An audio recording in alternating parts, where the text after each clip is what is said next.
annual meeting of the Barcelona Medical Photonics Network, and it was the first time that it was hosted here at ICFO after 3 successful editions at our partnering institutions previous years. So it was a pleasure to welcome colleagues and collaborators and friends to our own premises.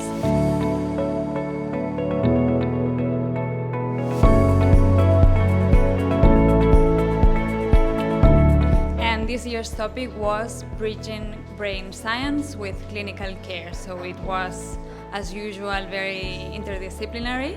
We had experts from many different fields. It was very well attended, both by ICFonians and from external people, and we believe that it has triggered discussions and prompted dialogues outside the box.